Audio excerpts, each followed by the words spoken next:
तो hello everyone, I am Aditya Joshi. Welcome back to our channel. अब हम स्टार्ट करने वाले हैं 7 डेज का एनसीईआरटी चैलेंज।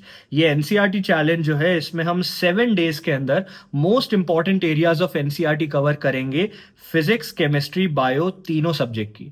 इसका सिर्फ एक मोटिव है कि हम सबसे पहले वो चीजें कवर कर ले जहां से पेपर श्योर शॉट आता है। एनसीईआरटी हम लास्ट के लिए छोड़ते हैं तो बच्चों बहुत बार एनसीईआरटी पे फोकस नहीं जा पाता है। एनटीए के लेटेस्ट नोटिस के अकॉर्डिंग भी उन्होंने बोला है कि कोर कॉन्सेप्ट्स पे फोकस इस बार ज्यादा रखेंगे। इसका मतलब नीट 2025 के लेवल की डिफिकल्टी का पेपर आएगा या उससे ज्यादा डिफिकल्ट पेपर आ सकता है। तो ये 7 डेज का हमारा चैलेंज रहेगा। एंड हमारी मेंटोरशिप के जितने स्टूडेंट्स हैं उनके लिए तो कंपलसरी है। जो बच्चे मुझे फॉलो करते हैं वो भी मैं चाहूंगा फॉलो करें। नवंबर 1 से नवंबर 7 तक ये रेगुलर चलेगा। तो व्हाट विल वी कवर इस 7 डेज के चैलेंज में? हम कवर क्या क्या करेंगे? सबसे पहले फिजिक्स, केमिस्ट्री, बायो की तीनों सब्जेक्ट की पूरी पूरी एनसीईआरटी कवर करेंगे। मैं तुम्हें एग्जैक्ट मार्किंग्स बताऊंगा जहां से पेपर आने वाला है। ठीक है। सेकेंड चीज, इंपॉर्टेंट एनसीईआरटी मार्किंग्स, जैसा कि मैंने अभी बताया, most repeated and expected areas. NEET 2026 में यहीं से आप देखोगे क्वेश्चन पूछा गया है। Sure short questions will come from these markings. ठीक है। This is compulsory for all mentorship students. जैसा मैंने बताया, जो हमारे पर्सनल मेंटोरशिप प्रोग्राम है, एम्स दिल्ली का जो प्रोग्राम है, वहां के सारे स्टूडेंट्स के लिए कंपलसरी है। मैं चाहता हूं बाकी बच्चे भी फॉलो करें। मोटिव क्या रहेगा? तो सबसे पहले secure at least 400 to 450 marks directly from NCERT. इतने मार्क्स का मिनिमम पेपर डायरेक्टली एनसीईआरटी से आता है जो हम सिक्योर कर लेंगे 7 डेज के अंदर। ठीक है। Cover most expected areas at least once. एक बार अभी कर लोगे तो इजी रहेगा बाद में इनको रिकॉल करने के लिए। ठीक है। एंड पेपर प्रिडिक्शन, जैसा कि मैं तुम्हें बताऊंगा कहां से पेपर आने वाला है। Disclaimer soon low, it is compulsory for all mentorship students, it is optional for others. ये श्योर शॉर्ट स्कोर इंप्रूवमेंट आपका कराएगा। एंड टारगेट्स को प्रॉपरली फॉलो करना है। प्रॉपरली फॉलो मतलब मन से फॉलो करना है, ऐसा नहीं कि बस करने के लिए कर दिया है। ठीक है। अब आ जाते हैं डे 1 पे। डे 1 दैट इज 1 नवंबर। 1 नवंबर को हम क्या करने वाले हैं? हम क्लास 11th की बायो की एनसीईआरटी पे फोकस करेंगे। क्लास 11th की पहले बायो हम फोकस करने वाले हैं। ठीक है। तो इसको करने का तरीका होगा भैया, 1 नवंबर मतलब एक ही दिन में पूरी 11th की एनसीईआरटी कैसे होगी? तो इसलिए हम एनसीईआरटी का फ्लिप थ्रू करने वाले हैं। बच्चों, फ्लिप थ्रू में क्या होता है? हर चैप्टर में 4 थिंग्स वी विल कवर। ठीक है। क्या क्या वो चीजें हैं? एग्जाम्पल्स, सारे एग्जाम्पल्स, टेबल्स। ठीक है। जितनी टेबल चैप्टर के अंदर दे रखी हैं, जितने डायग्राम्स दे रखे हैं, along विद लेबलिंग। ठीक है। Diagrams and labelling and summary. ठीक है। ये 4 चीजें क्यों? क्योंकि बच्चों 2025 में, 2024 में एंड 2023 में तीनों साल कॉन्सिक्वेंटली 70% से ज्यादा बायो के क्वेश्चंस इन्हीं जगह से आए थे। अब एग्जाम्पल कैसे करने हैं? तो देखो, जो कोई अगर पैराग्राफ दे रखा है तो उस पैराग्राफ के अंदर, ठीक है, पूरा आपको एक्सप्लेन कर रखा होता है थ्योरी, और लास्ट में ऐसे करके एग्जाम्पल्स दे रखे होते हैं कॉमा कॉमा मार के। वो एग्जाम्पल्स रट लो, सारे एग्जाम्पल रटने हैं। याद रखो, हम नीट के लिए प्रिपेयर कर रहे हैं, बोर्ड्स के लिए नहीं। तो ऐसा नहीं कि 4 में से 3 एग्जाम्पल याद कर लिए तो काम बन जाएगा। सारे एग्जाम्पल याद करो। ठीक है। टेबल्स, जितनी टेबल बीच में दे रखी है, खासकर एनिमल किंगडम, प्लांट किंगडम वगैरह की, वो टेबल्स अच्छे से करनी है। एक एक चीजें यहां से पूछी जाती हैं। जितने डायग्राम एंड लेबलिंग दे रखी है, अगर कोई डायग्राम दे रखा है तो उसकी सारी लेबलिंग देखो। उसके नीचे जो माइन्यूट टेक्स्ट दे रखा है उसको अच्छे से पढ़ो। ठीक है। तो टेबल्स बता दिए, एग्जाम्पल्स बता दिए, एंड समरी। समरी पढ़ते हुए हर एक चीज को एनोटेट करना है। ठीक है। समरी अगर पढ़ोगे तो वहां जितनी भी लाइनें लिखी हैं, हर एक लाइन से देखो which question can be asked. ठीक है। Which question can be asked, यहां से क्या क्वेश्चन बन सकता है। हर लाइन से अपने आप एक क्वेश्चन बनाने का ट्राई करो। ऐसा क्यों है? क्योंकि जितने असर्शन रीजंस हैं, जितने स्टेटमेंट बेस्ड क्वेश्चंस हैं, जितने ट्रू एंड फॉल्स हैं, जितने लॉन्ग आंसर टाइप क्वेश्चंस हैं, वो सारे आपके समरी से बनते हैं। ठीक है। ये चीजें करनी जरूरी है। तो ये क्यों करना है? क्योंकि 70% से ज्यादा क्वेश्चंस इन जगह से बने थे। ठीक है, 70% से ज़्यादा क्वेश्चंस यहीं से आए थे और ये आप देख भी सकते हो। पेपर एनालिसिस करने के बाद ये चैलेंज हमने बनाया।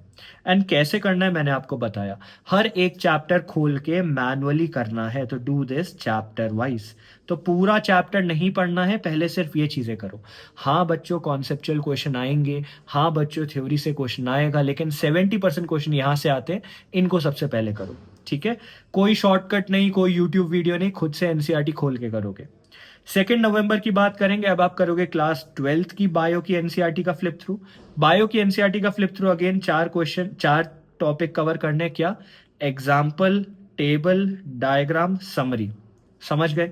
उसके बाद आप पीवाई क्यूज कर सकते हो। पीवाई क्यूज आपको लगाने हैं क्लास 12th के, क्लास 11th की एनसीईआरटीज के। ये पीवाई क्यू कहाँ से लगाओगे? तो बच्चों हमने NCERT line by line upload कर रखी है ऐप में, जाके वहां से आप देख सकते हो। ठीक है, ऐप का नाम क्या है? आदित्य जोशी। ठीक है, आदित्य जोशी, जो मेरा नाम है ना, आदित्य जोशी ऐप, वहां पे हमने फ्री में सारे क्वेश्चन बैंक्स आपके लिए डाल रखे हैं, NCERT line by line. Day 3 की बात करेंगे, 3 नवंबर। अब आप काम करोगे फिजिकल एंड इनऑर्गेनिक केमिस्ट्री की एनसीईआरटी पे। ठीक है, मतलब आप केमिस्ट्री की एनसीईआरटी खोलोगे और खाली फिजिकल एंड इनऑर्गेनिक के सेक्शंस पे ध्यान दोगे। अब देखो, यहां भी फ्लिप थ्रू करना है, लेकिन क्या क्या चीजें करनी है? सारे सॉल्व्ड एग्जांपल्स। ठीक है, सॉल्व्ड एग्जांपल्स क्या होते हैं? तो बच्चों चैप्टर के अंदर ऐसे बॉक्स बना के उन्होंने क्वेश्चन आंसर दे रखे हैं। तो जितने सॉल्व्ड एग्जांपल है चैप्टर की थ्योरी के बीच में, जितने इनटेक्स्ट क्वेश्चन है, इनटेक्स्ट क्वेश्चन वो क्वेश्चन होते हैं चैप्टर के बीच में दे रखे होते हैं लेकिन सॉल्व नहीं होते हैं, वो क्वेश्चन सॉल्व करने हैं। तो सॉल्व्ड एग्जांपल हो गए, इनटेक्स्ट क्वेश्चन हो गए। ठीक है, इसके अलावा सारे पॉइंट्स टू पॉन्डर की टेबल, सारी समरीज, ठीक है, ये अच्छे से करनी है।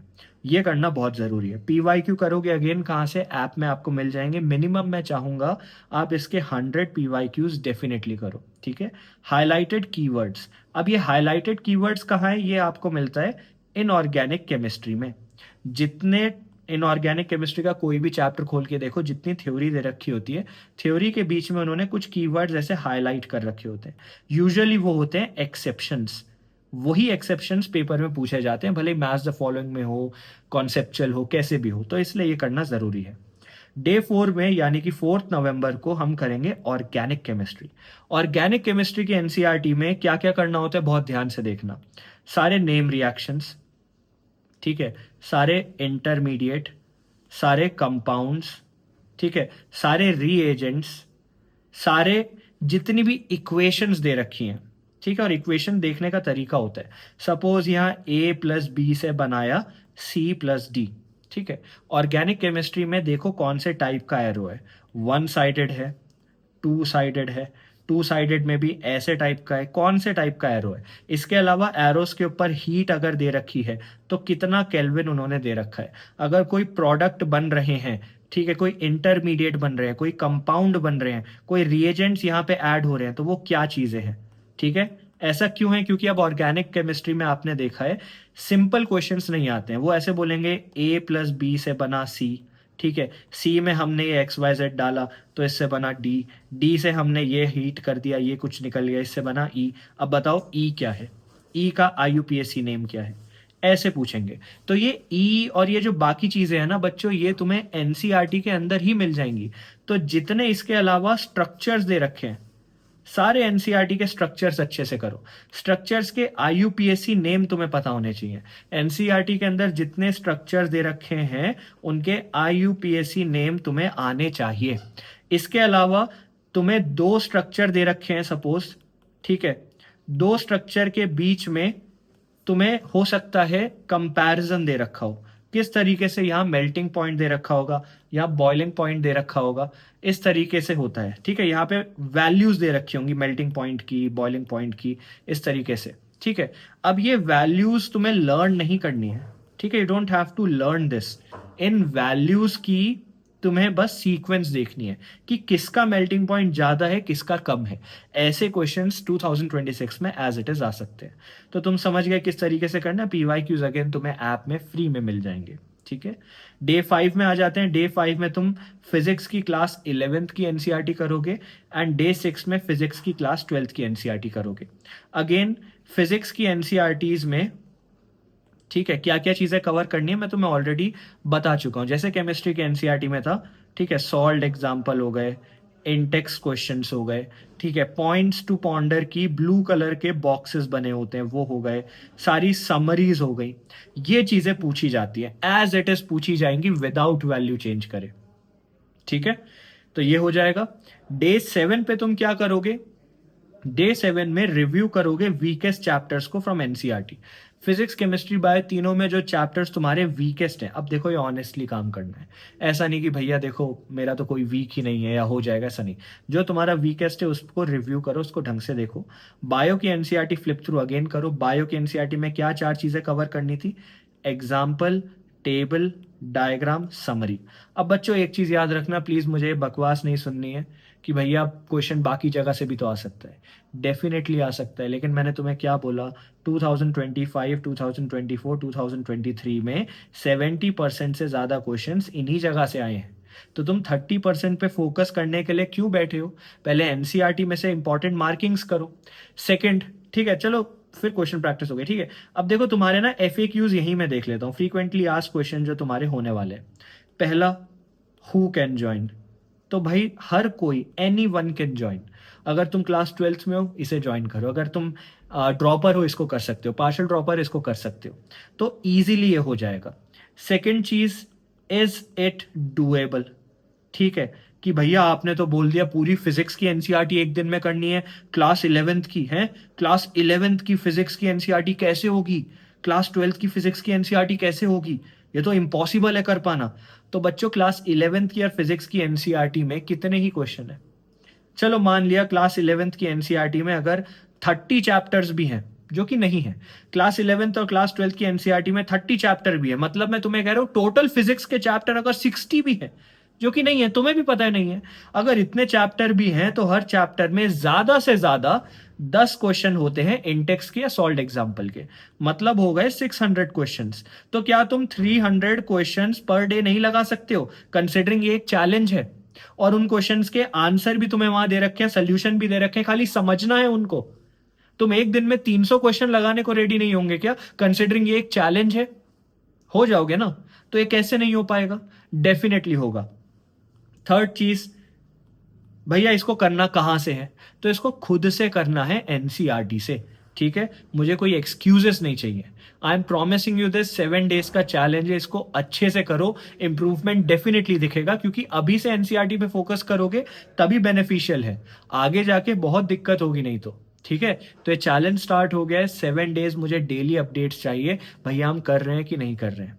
ठीक है, तो सबसे पहले अगेन सुन लो, डे 1 में क्लास 11th की बायो की एनसीईआरटी करी, एग्जाम्पल, टेबल, डायग्राम, समरी, सिर्फ ये चीजें कवर करनी है और कुछ नहीं करना है, जल्दी जल्दी फ्लिप थ्रू करते रहना है।